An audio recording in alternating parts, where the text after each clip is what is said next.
This morning on Inside the Game, United Soccer Coaches Top 25 is out for both men and women. Our ultimate U.S. Women's National Team starting 11. Garret Hayward joins us from Chicago Nation. That and much more right now.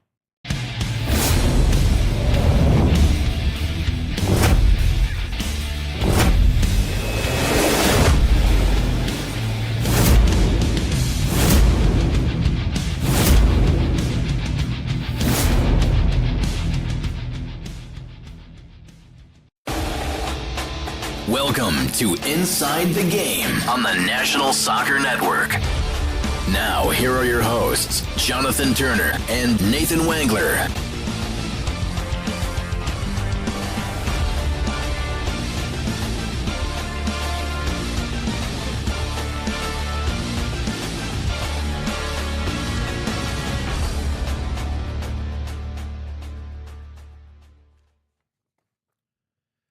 Good morning here on this Thursday morning, this 28th day of August. Hard to believe, man. We're already close to September, but you're watching episode number 147 of Inside the Game. I'm Jonathan Turner. That's Nate Wangler, Ryan Glinsky, our producer. And today we have a great show lined up. We had a great show yesterday, Nate.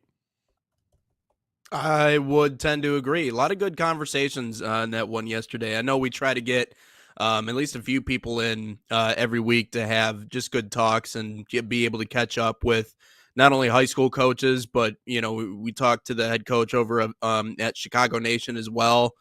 Just a lot of good conversations, and I think that's a nice thing to have. I know we like to kind of ramble back and forth about all the comings and goings in the soccer world, which right now, I mean, between what's going on over in Europe, you know, we saw Man U lose to Grimsby, yes, I believe is what their name is, the other day. So we have that to talk about.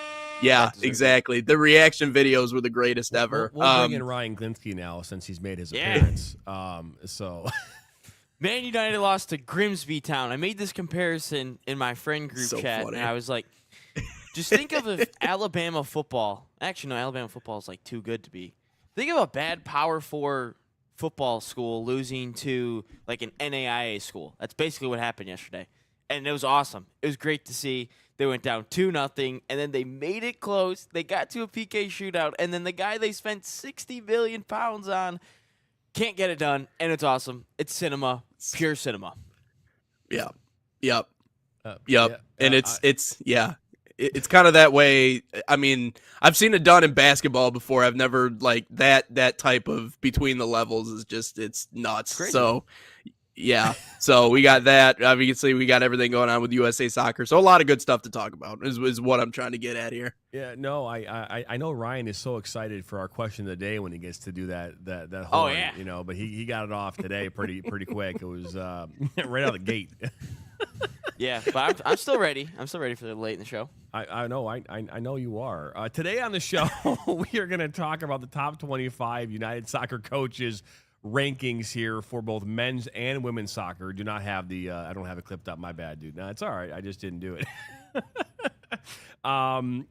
Me and Nate have spent some time on our ultimate women's national team of all time, right? Who would be your starting 11? If you could take any player from the history of the U.S. women's national team, who would it be and who would start? And Nathan and I did that. And we had that prepared for you today. We also talked with Garret Hayward of Chicago Nation. Garret Hayward has been to 3 national finals weekend with the UPSL side, Chicago Nation. They were just there here a few weeks ago. We talked to him about that and a whole bunch of other things related to the amateur game here in the United States. But before we dive into anything here,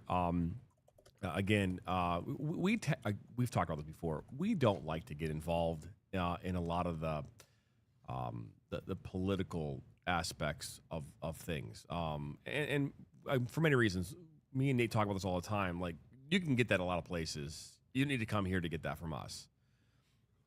But yesterday, you know, in Minneapolis, there was another school shooting.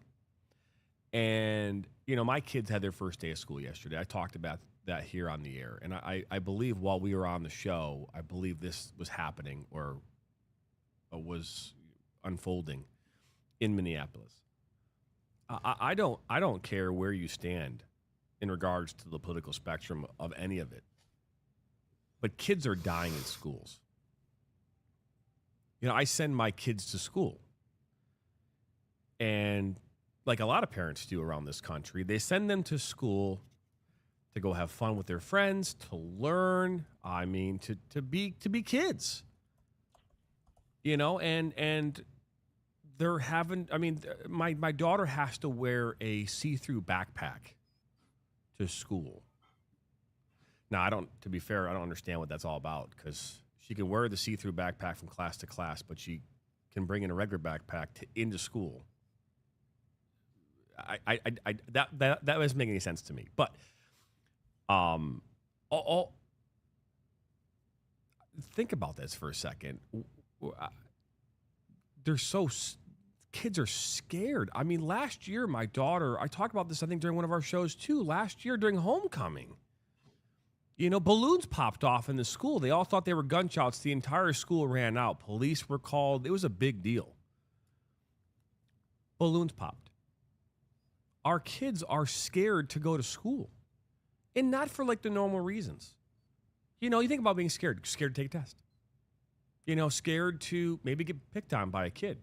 That's a thing that I would say that a lot of kids probably on some level have some fear of. Scared of what they're wearing. Scared of how they look. Those are the normal things to be afraid of. The abnormal is to be thinking that you could walk into school and it could be your last day on this earth. And that here lies the problem. I don't care, again, where you are in this. I don't care where you think you should be. The one place that we all should be is that these are our kids that are dying. The manner in which they die does not matter. They are dying in school. Kids yesterday were praying at a Catholic school. We should be so outraged about that and doing everything we can to stop that from happening. It does not matter the manner. Protecting our children is the utmost thing that we are responsible for on this earth. Before my kids walk out every day, I hug them, I kiss them, say I love them. Yeah. It's sickening. We have a problem in this country, a lot of problems. But to be fair, there is no singular greater problem than this. Not one. And you can't tell me it can't be solved. Can't tell me. So, again, I'm not going to go into the detail. I'm not going to do that. I'm not going to go down some path talking about this, that, or the other in regards to how we do that. No, we just need to solve the problem. I don't care what we do, solve the problem. That's my take. Yeah. We have an issue, and I don't think there's any other country on earth right now that's dealing with a similar issue. That should tell you something. Like, I don't think there's any other country on earth that's dealing with the thought of someone wielding a gun, coming into a public place and taking people out. I don't think any other place on earth is dealing with those same issues. Now, they have their own problems. I get it. But that is something that is in so many different ways unique to our experience here in the United States. And again, whatever way you think is the right way to go about solving it, it's going to take a lot more than just simply making a rule here or taking away this or doing this, that, or the other thing. You don't just sign on the dotted line and all of a sudden this goes away. This is a cultural issue in a lot of ways. But we have a lot of tremendous rights and privileges being that we live in this country. And yet we've gone so far to the opposite end to take advantage of those privileges to where it's being taken out and used on the weakest and the most vulnerable of our society. And I agree. Something needs to change, but how many more times do we have to have the same conversation? How many more times do we have to have the same talk after something similar happens? I just don't think it's an easy, clear-cut solution. And it sucks that we just have to sit here and admit that it's wicked, it's evil, it's vile. But what directly do we do to stop it? I don't know. Like, the list just keeps growing. It keeps growing, and I just watched the Sandy Hook documentary not long ago, and it's crazy to think just how long ago that was, and just the list of same exact instances that we've had since that moment. What do we do? How do we solve it? I'm not sure. I'm not, I don't think there is a magic bullet way of making all of this go away, but it's discouraging. It's repulsive. But I think the scariest part about it, though, JT, is we've simply just kind of come to accept it. I think a lot of people as part of the society that we live in, which is the scariest part. It used to be that this was something that came out of nowhere and no one expected it. Like you go back to like when Columbine happened. Like I remember just that being just national news for just forever. It was like, wow, but it almost felt kind of new. Now it just feels like it's all a routine, and that's the discouraging, depressing point in which we've gotten to. But yeah, I agree. Something needs to happen. We obviously our thoughts and prayers are with those in Minneapolis. We will be back on the other side of the break here talking United Soccer Coaches NCAA Top 25 for both men's and women's.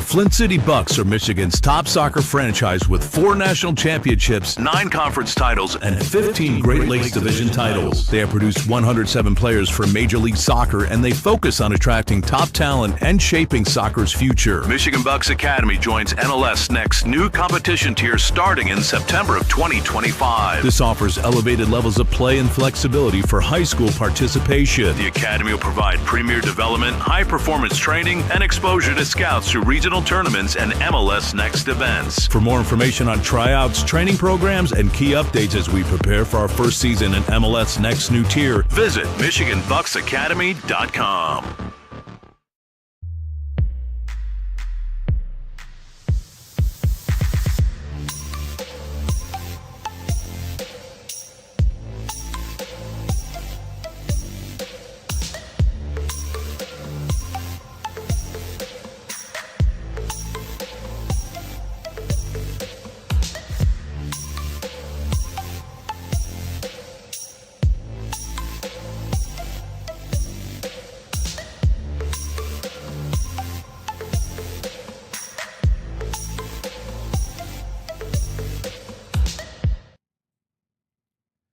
Welcome back here into Inside the Game. That's Nate Winkler. I'm John Turner. That's Ryan Glinsky, our producer today as well. And about to dive into the United Soccer Coaches NCAA Top 25. They were both released here yesterday. We will start with the men's side here this morning. And Vermont, who is obviously the defending national champion, take that number 1 spot as they should, being that you're number 1.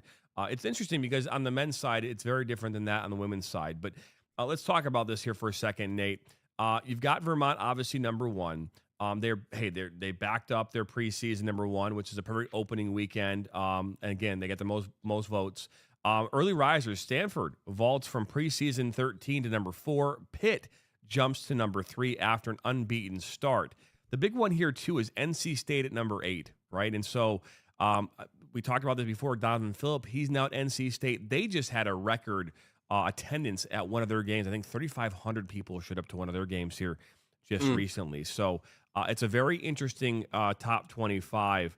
Some new blood. 10 teams enter the rankings, include Virginia Tech, High Point, Oregon State, and North Carolina, California, Kentucky, Gardner-Webb, Florida Atlantic, UNC, which is tied for 23, and Denver. UNC is North Carolina, Greensboro. And there are your top 25. So these are some interesting rankings here to start the 2025 fall season. You kind of called it, didn't you? You said the dark horse in the ACC might be NC State. Now, obviously, you mentioned Donovan Phillip, but we talked a little bit more in length about that team that picked to finish middle of the pack in the ACC, and here they are in the top 10 in the country. I mean, it's clear that early in the season they've proven that they have the ability to maybe go deep this year. And obviously, I think the reception from the community and the school itself has shown that they're a product that's arrived. So I guess good on you for noticing that NC State has the ability to maybe do that. Because again, when they're picked in the middle of the pack in the ACC alone, and yet here they are, which I think it was 8th ACC preseason, which is where they were selected. And now they're 8th in the country. So if that shows you anything about how they've gotten off to a good start this year, it should. Happy to see Indiana in the top 10. I know I was kind of hooting and hollering about that during our look at some of the preseason rankings, but Palmer Alt, we've mentioned him a few different times. He played at Butler. He wasn't playing at Indiana. I misspoke on my last video, but obviously was a part of that MLS Super Draft, ended up coming back to college and then transferred to Indy for his final year of college. So, again, I just think that's such a dangerous squad at that top spot. The Vermont being in number 1, I think is amazing in a lot of ways because, they're a very talented team, but if you think about it, that's a team that's seen a lot of roster movement and a lot of roster turnover. They had 5 different players from a season ago that ended up going Max Murray, Sydney Watuda, I think that's how you pronounce it, Zach Barrett, Yaniv Bazzini, as well as Mike Bleeker. All of them ended up going pro. So you got 5 different players that went professional. But on the other side of that, again, and I said this to Garret Hayward the other day with Chicago Nation. Now, mind you, they haven't won a championship, but they've been consistently deep enough into the playoffs, and they've been 2 championships at Chicago Nation that we had discussed that part of that is you can kind of you build a little bit of a, I don't know, how do you describe it? A machine that kind of builds off of itself when it comes to attracting top talent to come play for your program. When you not only get to a championship, but you win a championship. Well, since Vermont's been there and they won it last year, they have 13 new additions in the transfer portal this year. So they got an infusion of talent. You know how they say some programs don't rebuild, they just reload? Vermont is on that trajectory right now. They're not rebuilding, they're just reloading. And they reloaded with top shelf talent. And that's why they're taking over that number 1 spot, or in that number 1 spot right now, kind of the runaway selection for that number 1 position. So it's cool to see the monster that Vermont is building on the men's side. And even with 5 different players going pro, they were still able to infuse their program with a bunch of new blood, a bunch of new talent. And it looks like they could be another big time favorite to make it all the way to the national championship. They're the only team in their conference to be ranked in the top 25. So, I mean, in terms of from a conference perspective, they're kind of gonna run away with things. Now the only question is, what do they do once it comes postseason tournament time? There's a lot of season left to be decided, but that's what I like about that Vermont squad. No, I do as well. And as we saw, Stanford in the top 5 here on the men's side. On the women's side, they're number 1 in the country, according to this ranking. So, again, it came out yesterday. United Soccer Coaches, top 25. Stanford, number 1. Number 2, Tennessee. Duke, number 3. TCU, 4. Southern California is tied for 4th. And then Florida State there at 6, so as well as Notre Dame. Hey, this top 25 is really, really good. Again, you talk about both the men's and women's side at Stanford are just unbelievable. But take a look there. Michigan State. They're tied for 17th. This is a team that's been on the rise here the last couple of years. They've done really, really well. They've got a great player in Ava Lutke, who's already got a goal here in her first season. Keep an eye out for her and that side as well. Again, if we talk about sleepers in the Big Ten, that might just be one of them. Again, they are a very, very good side. But your thoughts here on this women's side there, Nathan? A lot of really good names on that list. The one I'm most interested in looking at, you mentioned Stanford. They've had an unbelievable start to their season. I think they won 7-0 in their season opener. So yeah, for them to move up the standings and is rightfully so, as they should. The team that I'm looking at though is Tennessee. That's the highest rated I believe that program has ever been in program history. They've never been number 1 in the country, but I think that's the highest seeding that they've ever had out of the SEC. Tennessee there at number 2 on that list. And they had, I think it was 5 different players that were named to the SEC preseason watch list on that team. So they have a really, really deep squad. Allie Brown, senior defender, was all SEC. I think she was 3rd team last year. You have Reese Matern, who was a sophomore forward who was really good just in her first year. She was called up to the U.S. Women's National Team U19 training camps. So she's someone who's been earmarked by the national team. You have Mac Midgley in the midfield. You have Shea O'Rourke, who's been great, redshirt junior forward, another one of those on the front line that has been amazing in terms of converting opportunities. She was all ACC freshman team as well. So between O'Rourke and Matern, you have a very young attacking group. You also have Anaya Robinson as well, sophomore forward. So it's amazing to think you had these 3 players that were all a part of the same class, and they're all kind of coming up together, but they have that perfect mix of young and old and camaraderie and everything else along those lines. So I think Tennessee is a bit of a surprise. I know we want to talk about Stanford in that number 1 spot, but I think Tennessee has a chance to certainly make a case on down the line. So we'll see exactly what happens there. Yeah, Stanford, I mean, it's the way they've started the season. I mean, they've just been off to such a dominant start that they obviously earned the nod, and rightfully so. So we'll have to see. We'll have to see exactly what happens on down the line, but I also really like Tennessee in that number 2 spot. I know Ryan has an interesting stat as well in regards to Stanford. And Ryan, what do you got for us?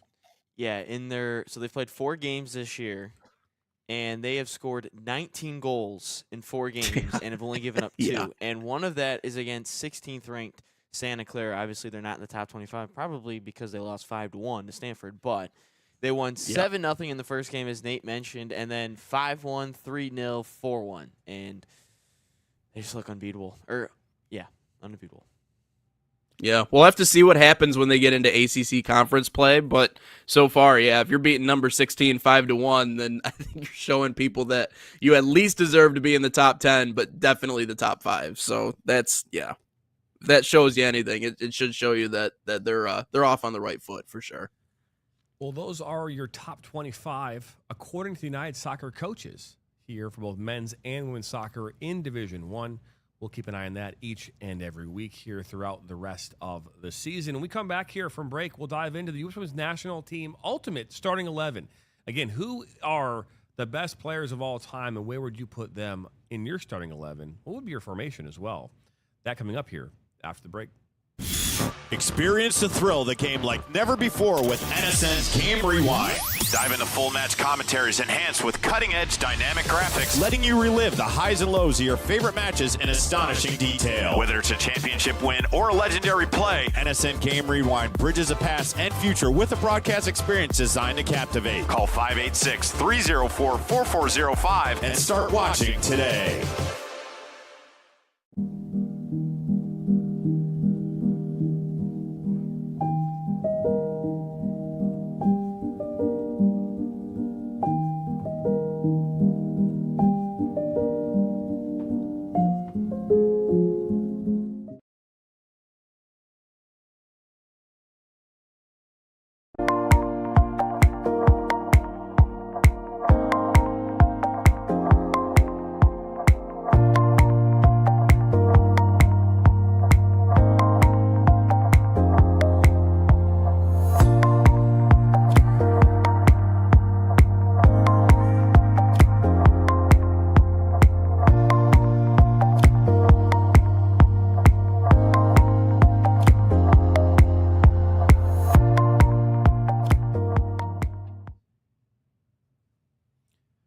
Welcome back here into Inside the Game, number 147. We'll now talk about the U.S. Women's National Team. And yes, I did wear some United States soccer gear here today in honor of us talking about the women's side. Yes, I know the men are a big conversation right now. World Cup is right around the corner, and we have a lot to say, a lot of it probably on the negative side about that. Speak for yourself. Fair point.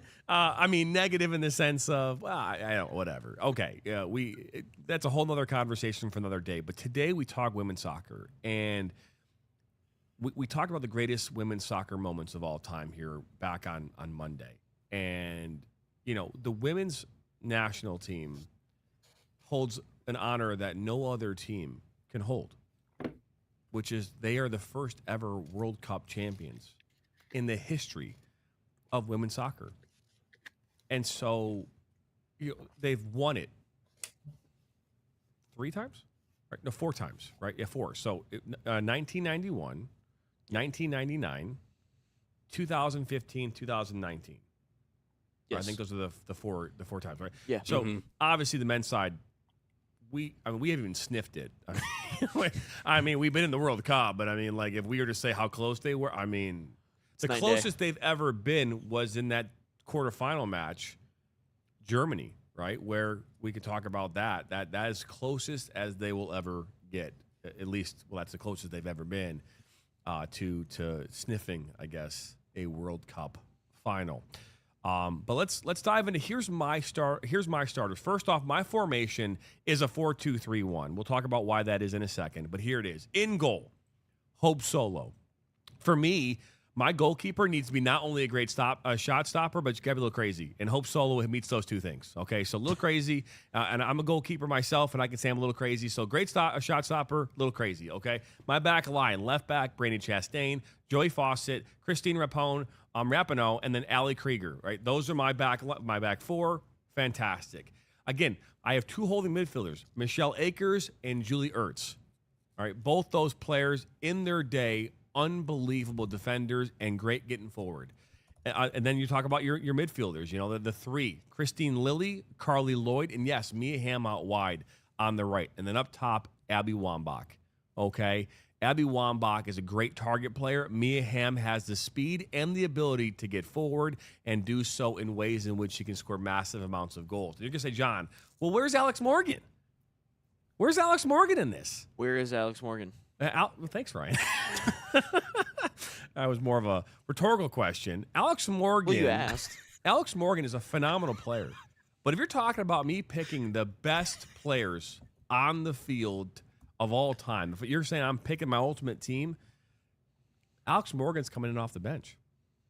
Yeah, she's coming in off the bench. And so that's where I'd have her. I'd have Brianna Scurry. I'd have Elisa Naher, Becky Sauerbrunn, Carla Overbeck, Kelly O'Hara, and Kate Margroff would be my defenders off the bench. Shannon Box, Julie Foudy, Lindsay Horan, Rose Lavelle.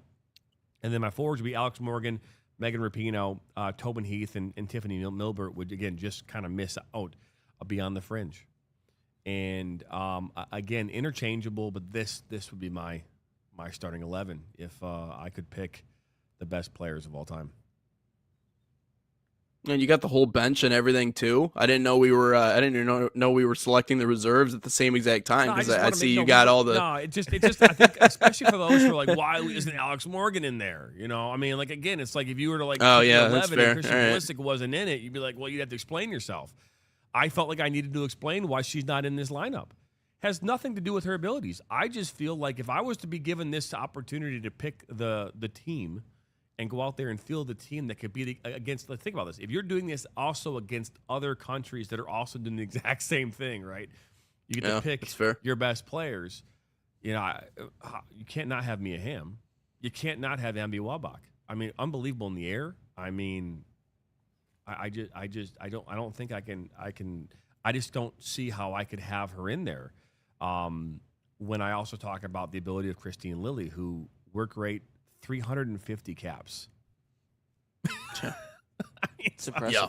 350 caps. So that's my 11. I'm curious. Is she the most capped player? Who's the most capped player in U.S. women's national team history? If it's not 300, that's the it's question. gotta be her. I'll search that up. I'll get back to you. I don't know. Who has the most? It says Kristen Lilly. Yeah, Christine Lilly. There you Christine. go. Yeah, Christine Lilly. It's her. So there you go. 354. And then Carly Lloyd is second, 316. So there you go. The closest person behind her is 316. My guess is after the 316, though, it's got to be like a significant drop off from there, too. No? It's Christy Pierce at 311. 311. My God, that's a lot of games, man. I don't think there's a U.S. men's national team player that has more than 150. Mia Hamm I don't think so. Fifth at 276. Jeez, oh, Pete. Anyways, that's my 11. Yeah, it's 164. It's the most for the U.S. men's. Kobe Jones. So Kobe Jones has the most for the men's, 164. Yep. Wow. Yeah.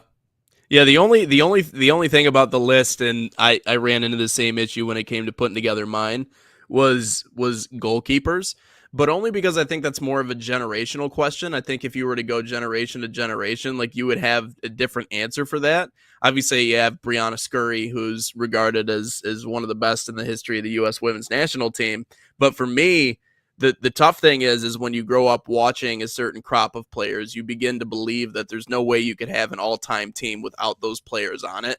Like, this is the whole, like, difference in the conversation when you talk about comparing different all-stars, all-time players from different generations. You run into this issue of, well, you never actually watched that other player play. Like, we see that all the time. Like, whenever we get into these talks about, Mike versus LeBron, like, that's the same thing. Is I never actually got to watch Mike play live or in person or even on the TV for that matter. I never got to see him live. Like, all I've seen are the highlights, and like, the highlights are great, but there is a big time difference between if you grow up on someone versus if you don't grow up on someone. It makes all the difference in terms of opinions on who is the greatest or who fits in what certain spot.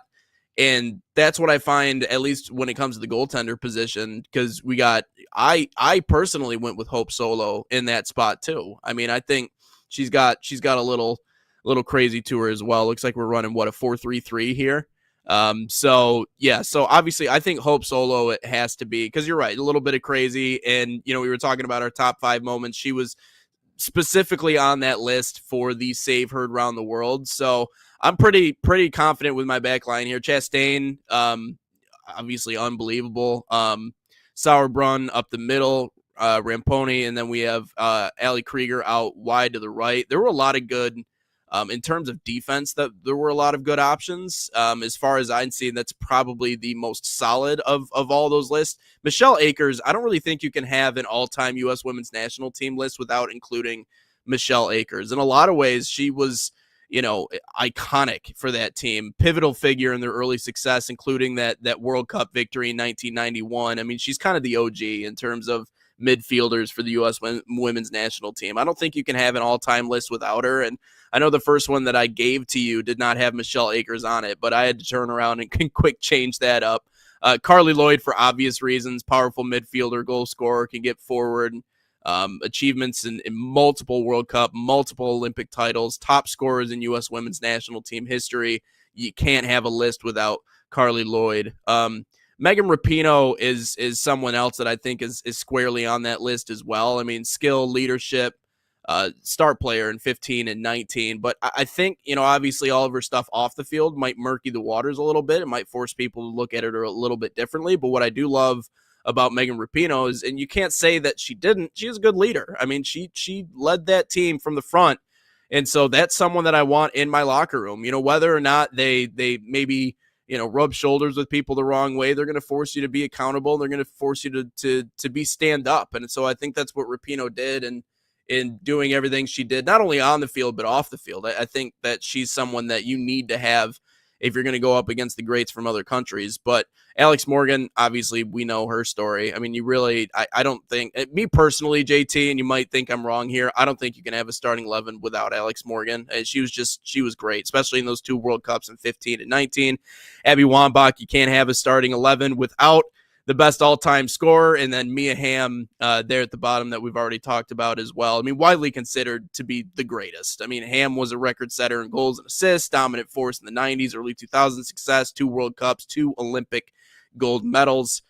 So, again, any way you cut whatever's going on here, or even your list as well, I don't think there's any way you could go wrong with I mean, you just look from position to position, you just have bona fide superstars. So I don't think that front line I'm really confident about. And yeah, so that's kind of a look at mine. Again, the only real question mark in my mind was goalie. But again, this is that kind of comes down to a generational thing. I just grew up watching Hope Solo. So therefore that's the goalie that I probably have the most confidence in out of anybody. No, it's again, I think that there's, you could you could argue for or against Alex Morgan versus somebody else. Again, if you're talking about a single game, a singular game, right? We could, if we're talking about, hey, playing many games together, I think we interchangeable. But if you're telling me I have to go up right now with the best team I could create based on what I know about the past, and I have to play one opponent, it gives me the best chance to win. I do think that I think having Alex Morgan not on the field as a starter was probably our best chance to win. And you put a workhorse out there. But again, it's an opinion-based thing. This is why we do it. It's fun.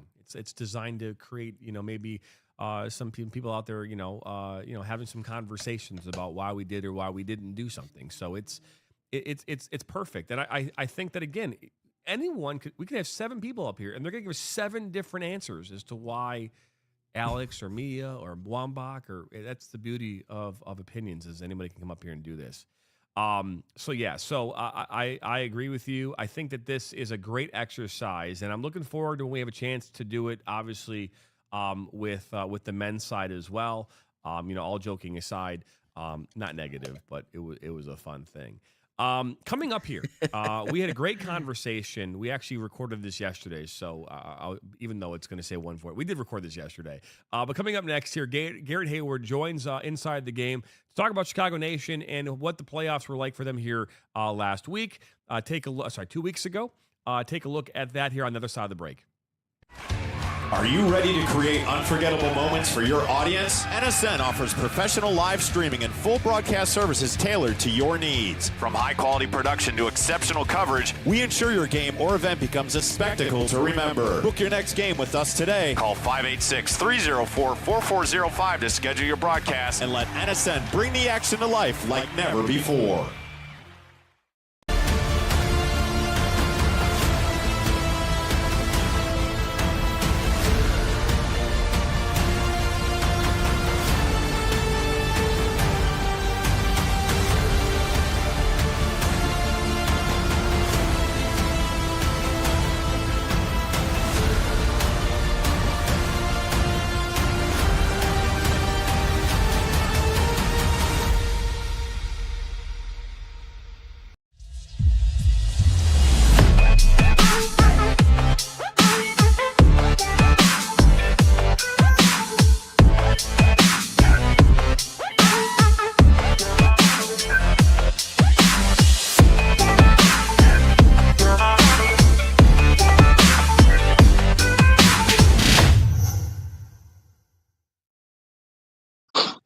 So welcome back here to Inside the Game, number 147. That's Nathan Wengler. I'm Jonathan Turner, also joined by Ryan Glinski. We're now going to be joined by the head coach of Chicago Nation, who made their third appearance into the UPSL National Finals weekend here just a few short weeks ago, Garret Hayward. And Garret, welcome into Inside the Game. Thanks for having me, guys. Appreciate it. We appreciate you stopping on by. Obviously, your third appearance. And I know it didn't go as planned, right? Obviously, every time you get a chance to go into a Final Four, you want to head out to California. You want to come home with the ultimate hardware. You did come home with hardware, which is great. You guys end up finishing in third place in that third place game. Talk about this experience and talk about what it means to make it all the way to a UPSL National Finals weekend. Yeah, it was obviously not the result we wanted, but ultimately it was a really, really successful season for us. I think that the team that we had, it was a different group. I felt the camaraderie and stuff that we had.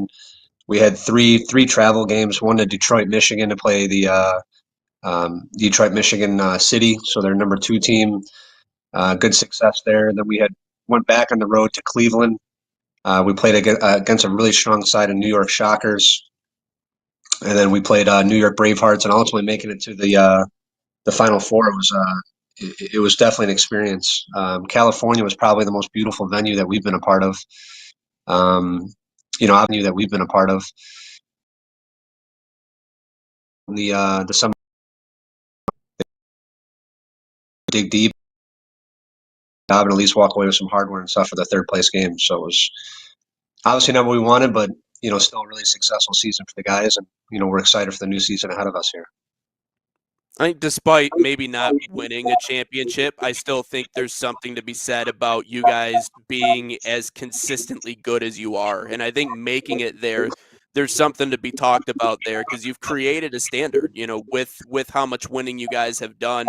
I guess I'm curious because I did get the opportunity to cover one of your games this year, and kind of see that through JT's lens, who has done you guys consistently quite a few times. How have you been able to build and maintain a culture that consistently gets you guys these results and as deep as you have gone already? Yeah, it's a great question. I've thought about it, obviously myself, because it's like, how do you keep this recipe going every season, right? And try to get back to the dance. I've had a good core of guys. I think the key to any, good team is having a foundation. You need that 7, 8 core players. And then from there, it's like, can you find the right pieces that are going to gel well with obviously that group? Can you have the depth? Obviously, when guys are in and out of the lineups or rosters, whether it's injuries, um, prior arrangements, whatever they have going on. But I think that we've done a really good job with establishing a true leader in our captain, Sasha Labovich. He has been, a rock and stuff for what I've done. And, quite frankly, without, people like, Sasha, it makes it really, really difficult as a coach because, you're trying to lead a group of men that are all kind of they're at their own free will. But these guys have bought in. They see that we, obviously go deep into finals every year. And just that opportunity to compete and play, good quality footy, I think is enough for these guys to stay bought in. Sometimes I feel like it can be like pushing a snowball downhill when you win games, because when you learn to win at a high level, it creates momentum for your program. That's why we see sometimes when teams that when they win a national championship or they win big playoff games, all of a sudden it's like the players come to you because you've created a destination. Now they want to be a part of that.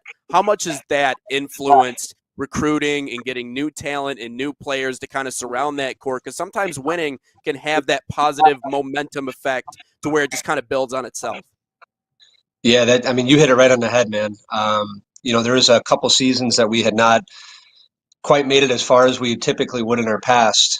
We lost in a semifinal game. We lost in a final match in the regular season playoffs. And I'll tell you, when you do get those wins, the confidence not only in your team builds, but it's like the recruiting aspect of it. It makes my job much easier because you don't have to try to sell somebody on something. You got the national platform. It's going to be good games. Players naturally want to be on the platform and have exposure. So I think that's really the combination. Is we've created a great platform just in our brand, the UPSL platform, to have the national finals. Travel, play some other champions across the country. It's exciting, and we treat them well. We take a coach bus out to these games. I put food on there. I get donuts. I get coffee.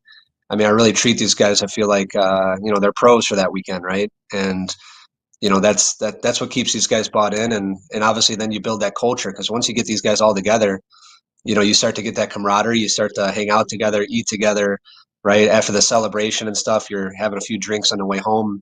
So it's all part of that big recipe. Kind of throw in the pot and hope that it all works out. No, and it's something that I've talked a bit with you about in the past. Obviously, not on the show. I've talked with coaches all across the country. The biggest thing that hinders growth in the game of soccer is money, lack of money, right? Because to be honest, to go to this event, to fly 20 people on an airplane to California, to stay in a hotel, to be there for that weekend, which I'm assuming you're leaving on a Wednesday. The games are on a Friday, or maybe you're leaving Thursday, a day ahead, and you're leaving on that Monday.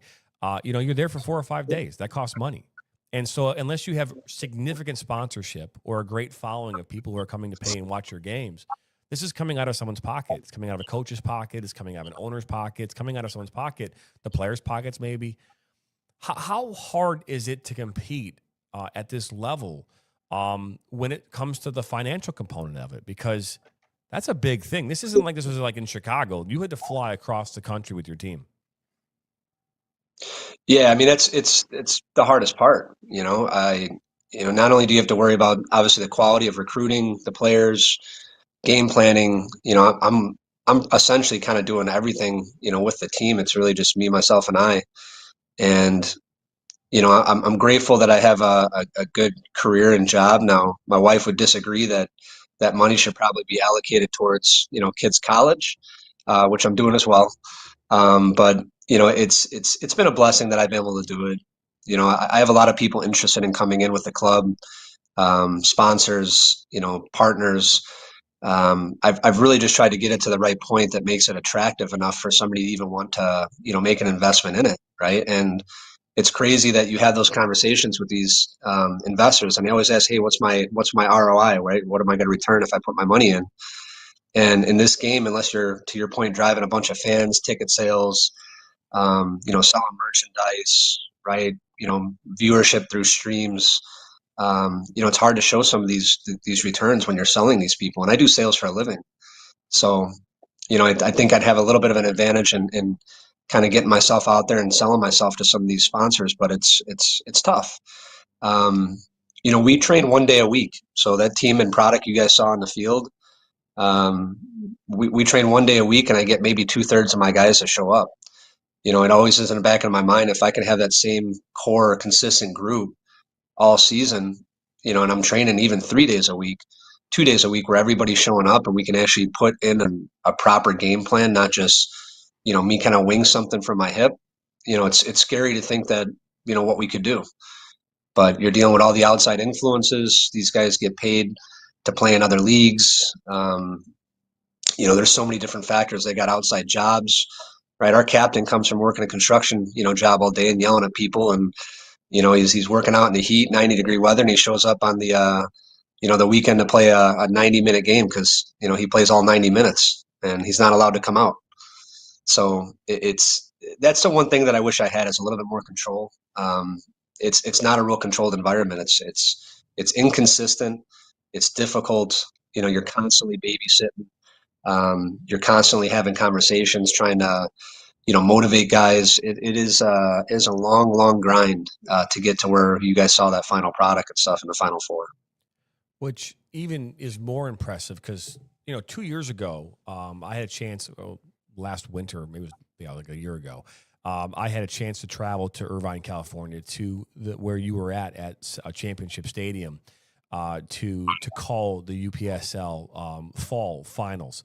And the team that ultimately won it, and I'm drawing a blank on who won that tournament, that game. I want to say Del Carlito. Yeah, maybe was that AS Frenzy? Yeah, AS Frenzy. That was back in Leesburg, Virginia. That was that one.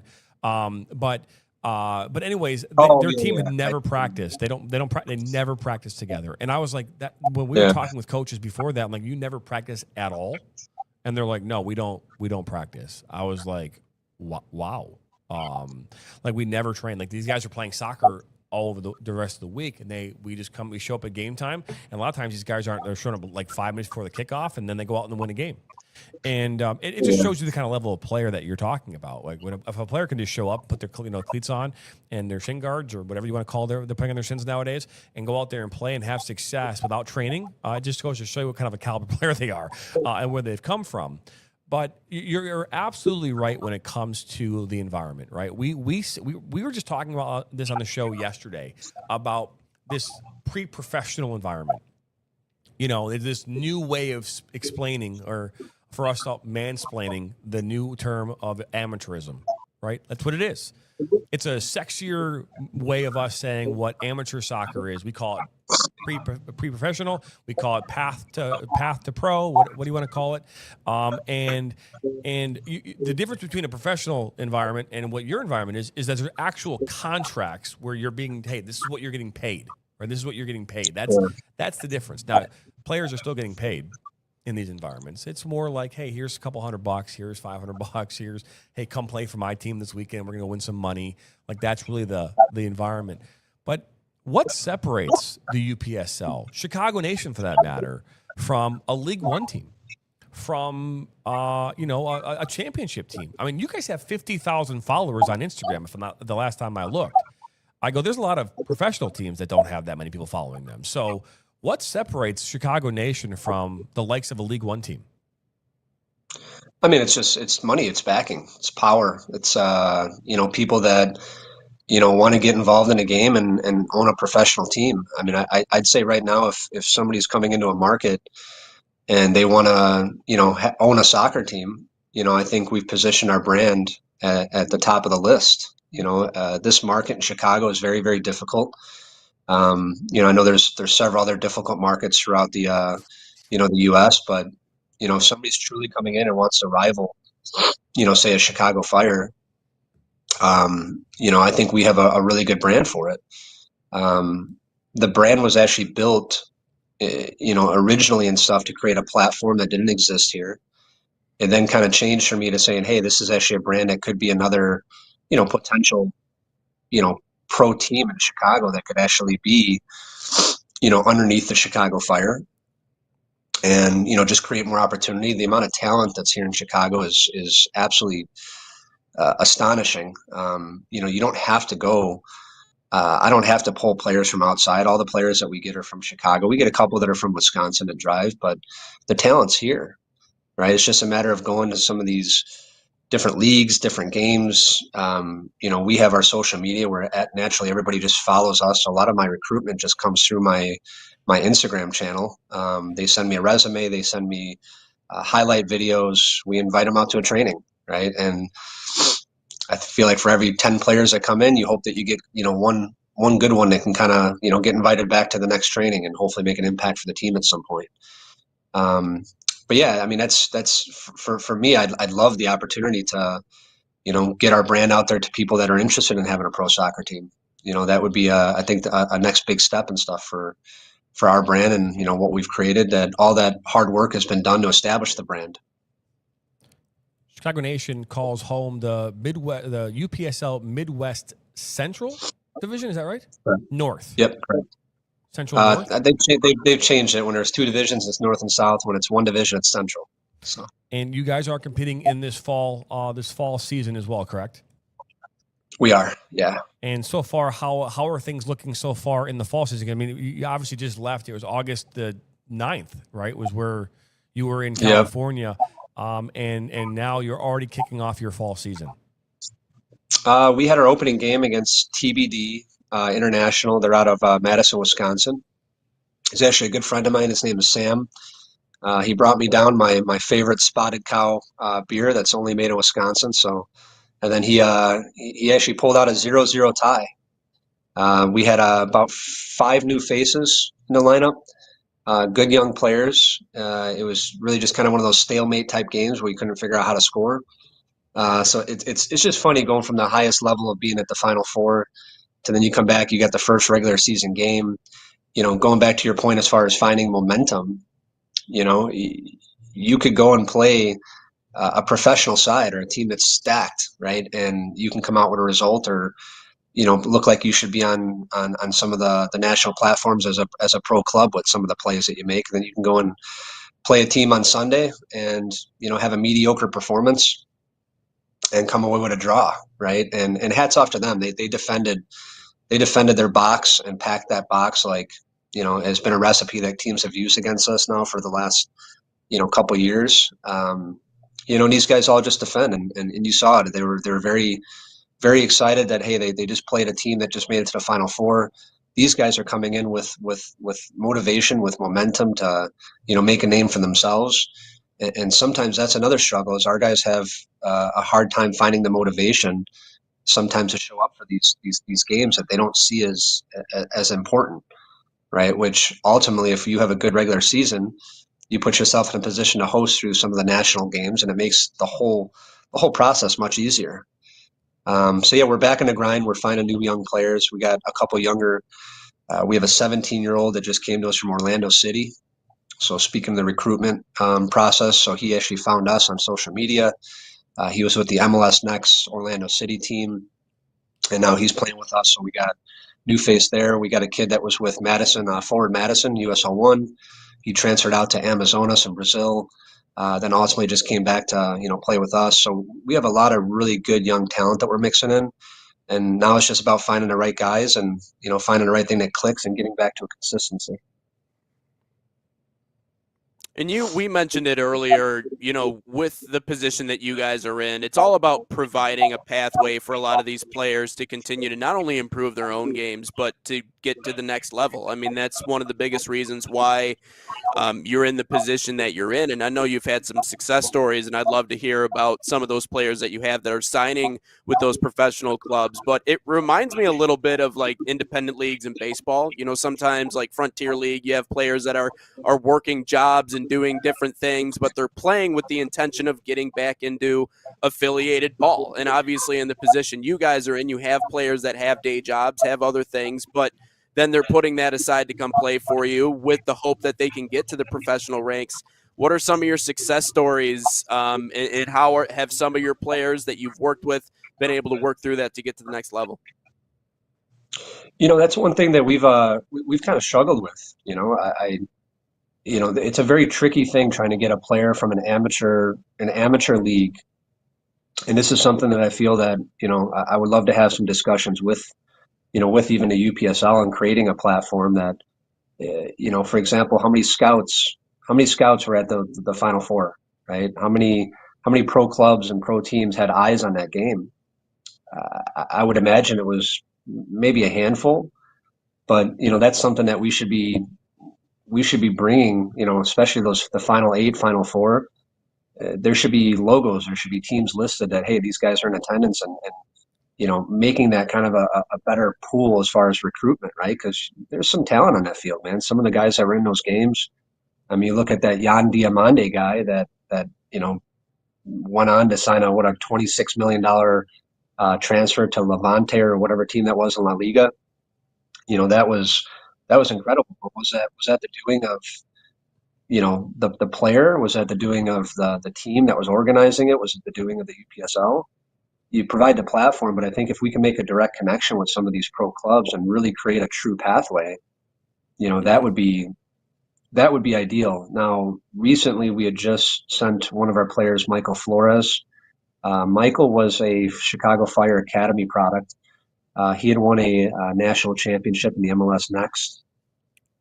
He had played for the Chicago Fire 2, which we actually played against them. So we do a lot of trainings against the Chicago Fire 2 team. We've been grateful for that. They've been wonderful in just trying to help, build, obviously get good quality games locally is tough, for a pro team like the Chicago Fire without having to travel or spend a lot of money. We've been grateful that we've had a good level that they trust us to run some of those games. And when some of those players go in and out of those programs, we end up picking them up, and that's where it creates like a nice, those guys can keep playing at a high level. They can keep getting the exposure, and then, hopefully we can move on. I actually have a conference call coming up on Friday with a team in Romania. The guy, he goes by Soccer Visa. His name's Coach Joe, and he's doing a lot of stuff over in Romania to help try to create these direct connections so that we can send, some of our players directly from our club, right to them without having to deal with the middleman agent. I think there's a lot of good agents in the market, but there's also, it's very diluted, and there's a lot of them, right? And they all talk a lot, and they don't have a lot of sometimes substance to kind of back up the talk. So I'm going to take it upon myself to kind of create these direct connections with these clubs. It's very difficult. It's difficult to even go through the layers of trying to get to the a decision maker. You got to start off, pretty much with an email or a call or a voicemail, and then you hope that somebody calls you back, and then you hope that person puts a message into somebody else that can listen to you. And you got to go through basically a chain of commands. So it's difficult. I find it odd why it's so difficult, and I can't quite put my finger on it. But it's like this should be easier. These teams should be looking out because there's talent here. I'm confident that if we go and play some of these teams that call themselves professional and they pay these players on contracts in some of these different countries, I think our quality is there, and I think we'd probably beat several of them that are playing in third league or fourth league or whatever the case may be. When you get into the higher, obviously better, quality countries, that's a different story. But we definitely got a couple players that can fit the mold. Well, I couldn't agree with you more as far as the pathway and how to help get players noticed and make the process easier, right? I think that because money obviously is involved, and because of that makes things more challenging because everyone wants to get their hand in the cookie jar, and the player ultimately wants to play, right? And so I think most players just want to play, and the money's a byproduct of that.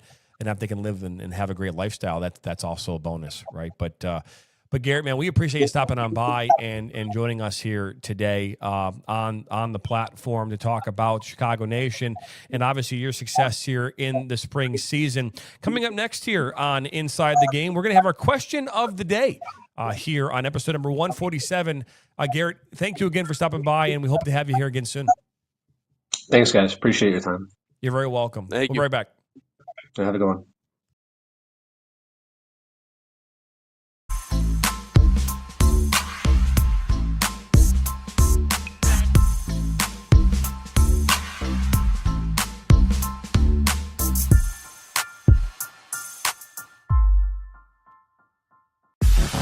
The Flint City Bucks are Michigan's top soccer franchise with 4 national championships, 9 conference titles, and 15 Great Lakes Division titles. They have produced 107 players for Major League Soccer, and they focus on attracting top talent and shaping soccer's future. Michigan Bucks Academy joins MLS Next new competition tier starting in September of 2025. This offers elevated levels of play and flexibility for high school participation. The Academy will provide premier development, high-performance training, and exposure to scouts through regional tournaments and MLS Next events. For more information on tryouts, training programs, and key updates as we prepare for our first season in MLS Next new tier, visit MichiganBucksAcademy.com.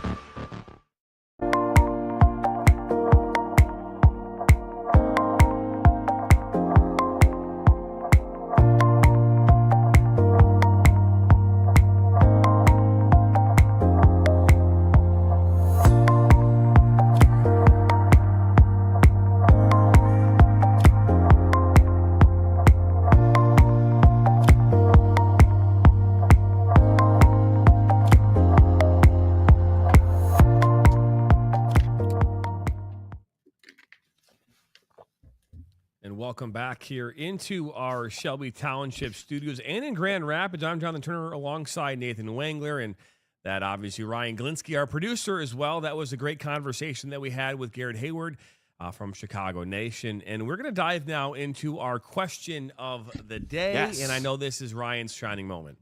Yes, it is. But before we get into my shining moment, Salt is the official sponsor of NSN. Make sure you use promo code NSN15 to save 15% off their gear, or visit saltathletic.com today, or scan that QR code on your screen. But the question of the day, presented by Salt Athletic: if you could add one former U.S. Women's National Team player in history to add into today's squad, who would it be? Nate, we'll start with you, my guy. Woo! Oh boy. Man, I guess there's probably a couple of different options there. You know, I'm just gonna go with what I said earlier.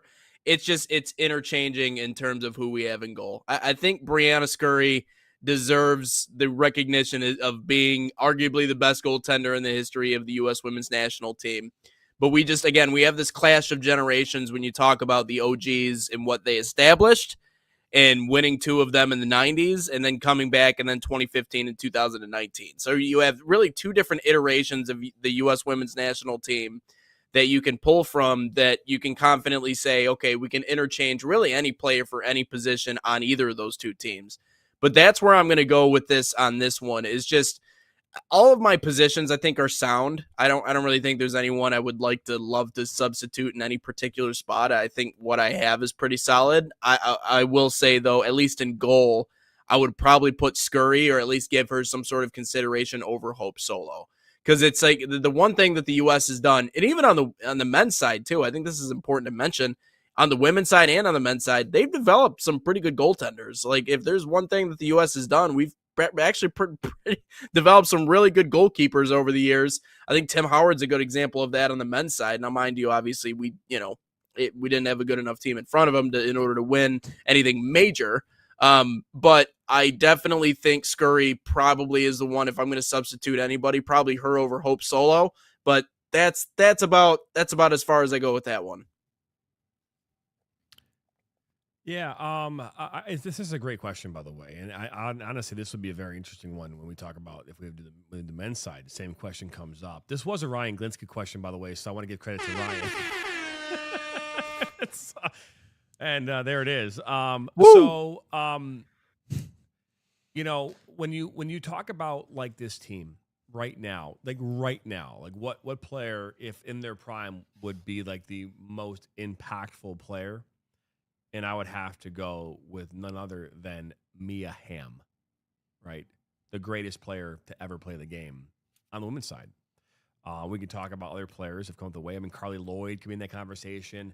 I don't think Alex Morgan is in that conversation. I think Alex Morgan scored goals, but I don't know if she's the greatest player.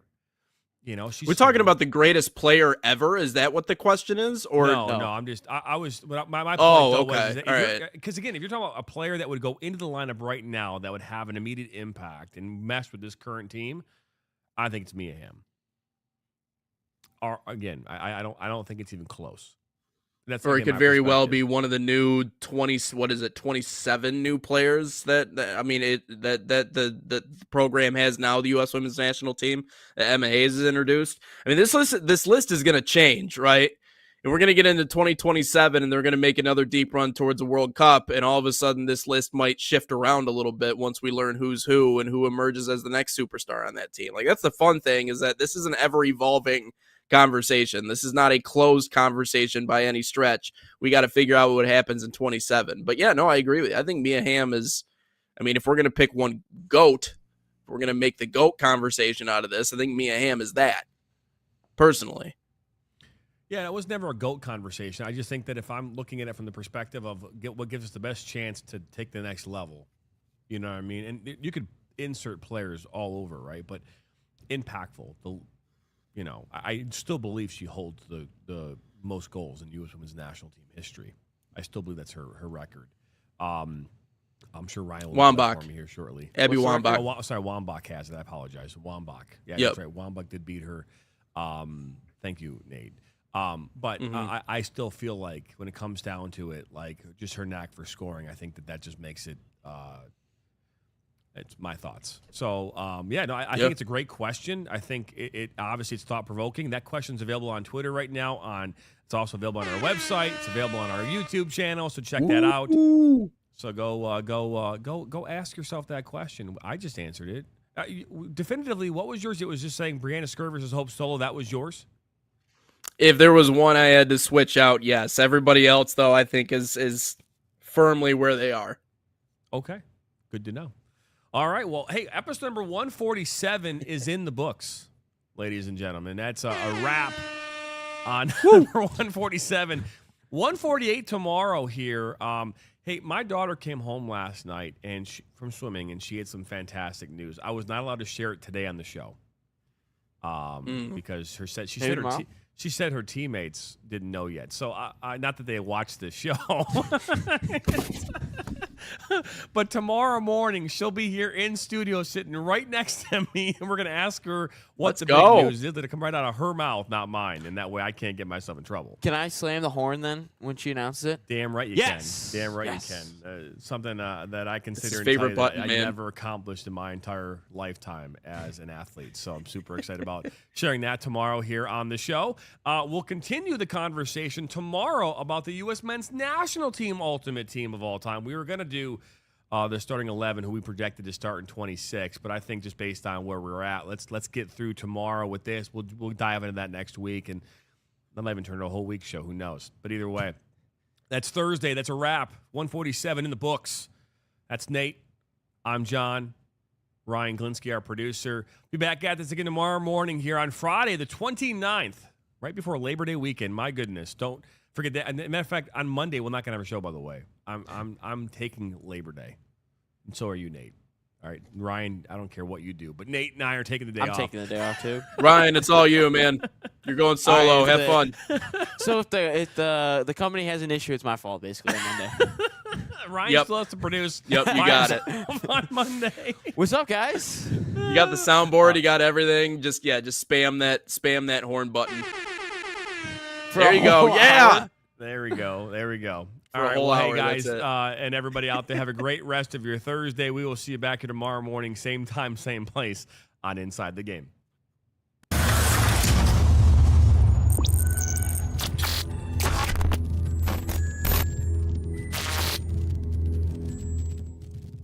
From the biggest matches to the hottest takes, Jonathan Turner and Nathan Wenger bring you the stories, the analysis, and the edge you won't get anywhere else. Streaming live weekdays at 9 a.m. on YouTube, Roku TV, Facebook, Twitter, and all major platforms. No filters, no fluff, just real talk, real soccer. This